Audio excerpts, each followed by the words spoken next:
Back, and thanks for coming back. Restless leg syndrome. Have you heard of that one? My mum had it really bad, and it's, particularly. Oh, is that a fly on me? Oh, go away, fly. And many people get it. People my age, older people like me. I've seen some younger people get it. So it's basically, it doesn't seem to affect the person so much early hours of the morning. It's sort of like late afternoon, but when they get to bed, they get this urge to move their feet around a lot. They sort of kick them around and they're moving around, under the sheets. Sometimes associated with neuropathy, like a burning feet, but quite often just restless, and they have to move these, feet or legs continually. So it can be really annoying. So, but what causes this? How the hell do you treat it? So, well, there are many different types of, recommendations. If you go online, you'll see everything from rubbing coconut butter on your nose to putting, God knows what on your feet, and all sorts of stuff. So one interesting thing, though, when I sort of did research on this condition years ago, I found that between a quarter to a third of people with restless leg syndrome have got iron deficiency. In fact, some of them have severe iron deficiency. So that's the first thing you check is iron. And also check the iron storage protein called ferritin, like a ferret, F-E-R-R-I-T-I-N.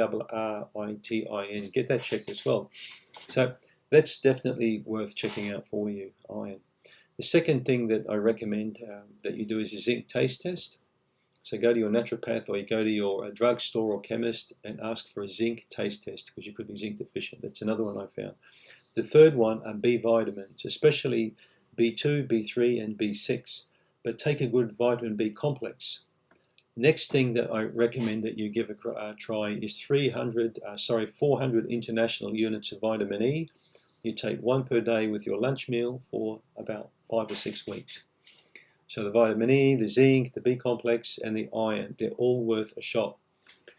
Other thing you can go and do is go and see somebody, reflexologist.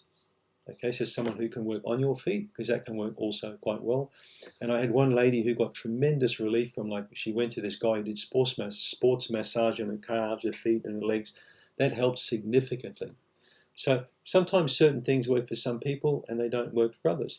I had another patient, I remember telling me that she got benefit from putting tiger balm, a small amount of tiger balm under her feet, and sort of warmed it and tingled it, and that stopped the sensation. So, hey, everything's worth a try. But what the hell causes this? I don't know. That's a good question. It's a good question. It's like tinnitus. It's just one of those things.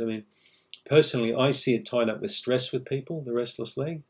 And I see tinnitus also linked up with emotional stress with people a lot, especially as they get older. But then again, that's my theory, for what it's worth. Thanks for tuning in. Try those things.